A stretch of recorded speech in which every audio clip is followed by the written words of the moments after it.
अनुसूचित जाति की बात करते हैं, ये वो जातियां हैं जिनको भारत के संविधान में शेड्यूल किया गया है, शेड्यूल कास्ट के तौर पर, जिनका आधार छुआछूत रहा है। अनुसूचित जाति वर्ग से आने वाले लोगों का आधार कभी भी शैक्षणिक नहीं रहा है, आर्थिक नहीं रहा है, वो सिर्फ और सिर्फ छुआछूत रहा है।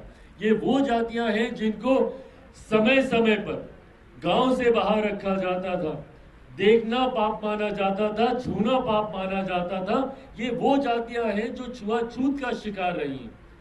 ऐसे में इन जातियों में क्रीमी लेयर के प्रावधानों की संभावना ही नहीं है, क्योंकि आज की तारीख में भी उदाहरण हम लोग के सामने है कि एक दलित युवक को घोड़ी पे चढ़ने से रोका जाता है, एक दलित परिवार को मंदिर में प्रवेश करने से रोका जाता है, और तो और हद तो तब हो जाती है जब हाल फिलहाल के दिनों में ही एक आईपीएस ऑफिसर सुरक्षा मांगता है अपनी बारात निकालने के लिए। तो आप कैसे इसमें क्रीमी लेयर बना सकते हैं?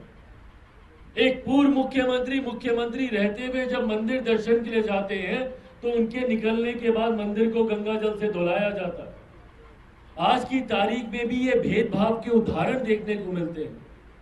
तो कैसे इसमें क्रीमी लेयर का प्रावधान हो सकता है?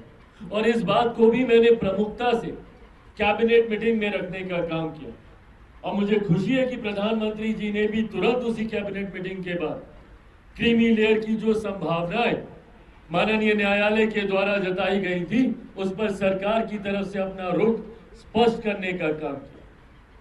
समय समय पर मेरे प्रधानमंत्री जी के द्वारा उठाए गए ये कड़े फैसले दर्शाते हैं कि विपक्ष जो एक माहौल तैयार करने का प्रयास कर रहा है, और ये अभी से नहीं, एक लंबे समय से विपक्ष की पूरी राजनीति ही अब सीमित हो गई है इस बात पर आकर कि कैसे हमारी केंद्र की सरकार हमारे प्रधानमंत्री जी को सिर्फ आरक्षण संविधान के नाम पर घेरने का काम किया जाए, जबकि समय समय पर हमेशा मेरे प्रधानमंत्री जी और मेरी सरकार ने अपनी प्राथमिकताओं को दर्शाने का काम किया, और वो समाज के इन्हीं वर्गों के प्रति है जो आज भी मुख्य धारा के साथ नहीं जुड़ पाए हैं। ऐसे में विपक्ष जो भ्रम फैलाने का काम करता, पूरा चुनाव इन्होंने इसी झूठ के सहारे लड़ने का काम किया।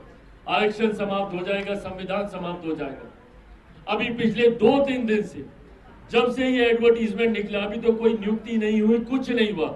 एक ऐसा माहौल तैयार कर दिया कि ये सरकार पूरी तरीके से दलित विरोधी है, पिछड़ा विरोधी है। और ये लोग बात करते हैं दलितों की, ये लोग बात करते हैं पिछड़ों की। इतना साल हो गया, अगर मंडल कमीशन को किसी ने संवैधानिक दर्जा देने का काम किया तो वो हमारी आज की मौजूदा सरकार और हमारे आज के प्रधानमंत्री नरेंद्र मोदी जी ने देने का काम किया। समय समय पर अनुसूचित जाति जनजाति के साथ जब जब अन्याय हुआ, एट्रोसिटी एक्ट का मामला हो या विभिन्न और मुद्दे हो, उस पे अगर किसी सरकार ने मजबूत कदम उठाने का काम किया तो हमारी आज की सरकार ने करने का काम किया। और जो लोग आज एक उंगली हम लोग पर उठाते हैं, अपने ऊपर उठी उंगलियों का जवाब देना। क्यों आपने ऐसी परंपराओं को शुरू किया? क्यों आपने डायरेक्ट नियुक्तियां शुरू कर इसके दरवाजे खोलने का काम किया?